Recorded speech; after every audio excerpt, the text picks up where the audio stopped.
Chapter 2 school से college तक का सफ़र। पूरी बस्ती के लोगों ने मिलकर राज का एडमिशन मुंबई के एक बड़े स्कूल में करवा दिया था और राज के स्कूल जाने का पहला दिन था। सुबह सुबह राज को पड़ोस की कमला माँ ने तैयार कर दिया और अच्छे से साफ सुथरी यूनिफॉर्म पहनाकर खाने का टिफिन बैग में रखकर उसे गजेंद्र के साथ स्कूल भेज दिया। जाते वक्त राज बहुत रोया। वह पहली बार उन सब लोगों से दूर जा रहा था, इसलिए उसको डर लग रहा था। गजेंद्र ने राज को गोद में उठाया और उसे लेकर स्कूल की तरफ चल दिया। राज अभी भी रो रहा था, लेकिन गजेंद्र और बाकी सब जानते थे कि शुरू में हर बच्चा इसी तरह रोता है जब पहली बार स्कूल जाता है, इसलिए सब उसके अच्छे की कामना कर रहे थे। बस गजेंद्र ने राज को स्कूल छोड़ा और काम पर निकल गया। राज शुरू में कुछ देर तक बस रोता रहा, फिर बाद में वह बाकी बच्चों के साथ घुल मिलकर सब भूल गया। राज की टीचर भी काफ़ी अच्छी थी। वह इस बात को लेकर किसी भी बच्चे में कोई भेदभाव नहीं रखती थी कि कौन अमीर घर का बच्चा है और कौन गरीब बस्ती का। धीरे धीरे समय बीतता गया और राज 15 साल का हो गया और उसकी 10वीं की परीक्षा थी। राज पूरी बस्ती में सबका चहेता था। लोगों की सिर्फ एक माँ होती है, लेकिन उसके नसीब में बस्ती की कई माताओं की ममता थी। राज 10वीं की परीक्षा देकर वापस बस्ती लौटा कि उसने देखा कि उसके छोटे से घर के बाहर काफ़ी भीड़ इकट्ठा है। उसने करीब जाकर देखा कि अब उसके पिता चले गए थे। राज काफ़ी दिनों तक बिल्कुल अकेला सा रहने लगा। राज एक गरीब बस्ती का लड़का था और बड़ी स्कूल में पढ़ा लिखा था। वहाँ सब अमीरों के बच्चे पढ़ते थे, इसलिए कोई भी उसका दोस्त नहीं बना। कुछ लड़के जिन्होंने उससे दोस्ती करने की कोशिश की, उनके घर वालों ने उन्हें राज से दूर रहने को कहा। अब राज बिल्कुल अकेला सा रहने लगा था। जैसे तैसे राज ने उस स्कूल से अपनी 12वीं की पढ़ाई पूरी की। कुछ वक्त बाद एक सरकार की तरफ से भेजा गया आदमी उनकी बस्ती में आया और एक पर्चा दिखाकर बस्ती को खाली करने को कहने लगा। बस्ती के सभी लोगों ने उसका विरोध किया, लेकिन कानूनन उनका उस जगह पर कोई हक नहीं था, इसलिए उस आदमी की बात मानकर बस्ती खाली करने के अलावा उनके पास कोई और चारा नहीं था। अब सारी बस्ती के लोग एक साथ नहीं जा रहे थे कहीं, कोई अपने दूर के रिश्तेदार के यहाँ तो कोई दूसरी जगह रहने जा रहा था। ऐसे में सभी राज से दूर होते जा रहे थे। किसी ने भी राज से नहीं पूछा कि क्या तुम हमारे साथ चलोगे, सिवाय कमला माँ के।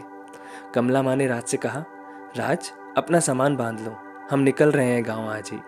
राज ने कहा, माँ आप लोग जाइए, मुझे यहाँ पर अभी अपनी पढ़ाई पूरी करनी है।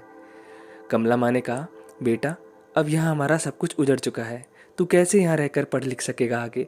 कहाँ रहेगा, कहाँ सोएगा, क्या खाएगा? गाँव चल, वहाँ हमारे थोड़े बहुत खेत हैं, वहाँ खेती करके 2 वक्त की दाल रोटी तो नसीब में आ ही जाएगी। राज ने कहा, माँ मैं ज़रूर चलता आपके साथ, लेकिन मैं वो सब कैसे भुला दूँ कि जब मैं छोटा था तो आप सभी ने अपना पेट काट कर मुझे उस बड़े स्कूल में भेजा अपनी पढ़ाई पूरी करने के लिए।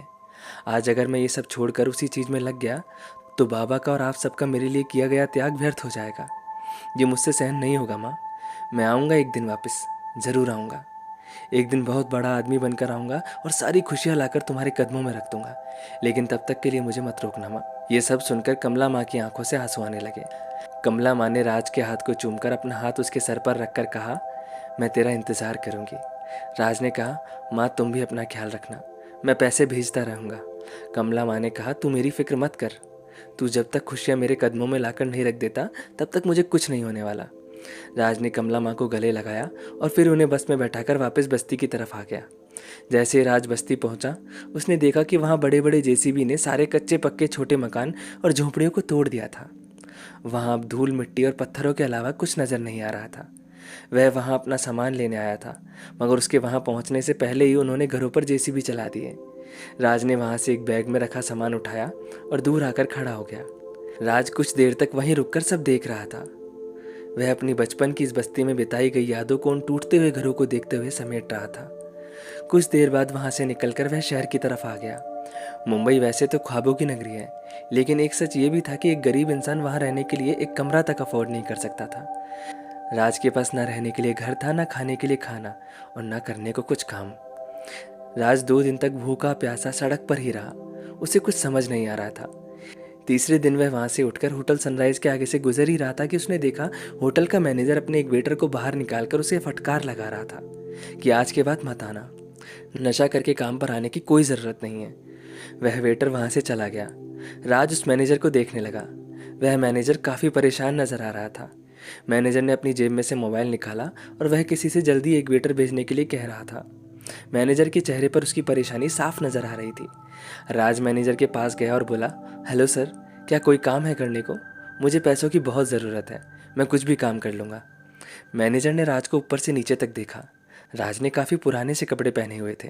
गरीबी की वजह से उसके पास कुल 2 जोड़ी कपड़े थे, जिसमें से एक उसने पहने हुए थे और दूसरे उन जेसीबी के घर गिराने से ख़राब हो गए थे। मैनेजर ने कहा, शक्ल देखिए अपनी, ये मुंबई का 7 स्टार होटल है। यहाँ वेटर भी प्रोफेशनल आते हैं, यूं ही नहीं कि कोई भी मुंह उठाकर चला है। राज ने कहा, सर मुझे एक मौका देकर तो देखिए। मैनेजर ने राज की एक ना सुनी और उसे वहाँ से जाने को कह दिया। राज वहाँ से जाने लगा, तभी अचानक मैनेजर का फ़ोन बजा। मैनेजर ने फ़ोन उठाया। हेलो, क्या तुम मुझे नौकरी से निकलवाओगे आज?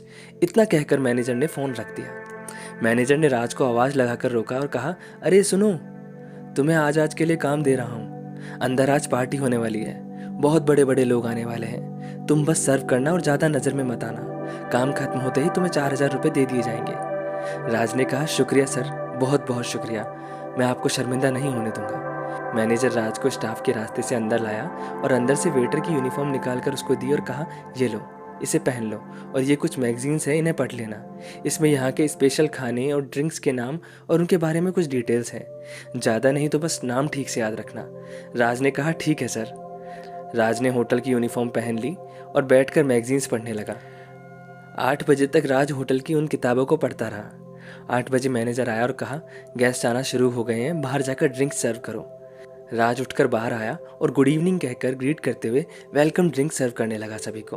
वहाँ कुल 16 वेटर गेस्ट्स को सर्व कर रहे थे, जो कि होटल के 8 वीआईपी टेबल्स पर हर एक पर 2 थे। पार्टी खत्म होने वाली थी कि उनमें से एक वीआईपी गेस्ट ने एक वेटर से कहा, वेटर, क्या आप अपने होटल की टॉप 5 स्पेशल डिशेज और ड्रिंक्स के बारे में बता सकते हैं? उस वेटर ने बिना देरी किए टॉप 5 स्पेशल डिशेज और ड्रिंक्स के नाम बता दिए। उस वीआईपी गेस्ट ने कहा, मैंने डिशेज और ड्रिंक्स का सिर्फ नाम नहीं पूछा, इनके बारे में बताने को कहा है।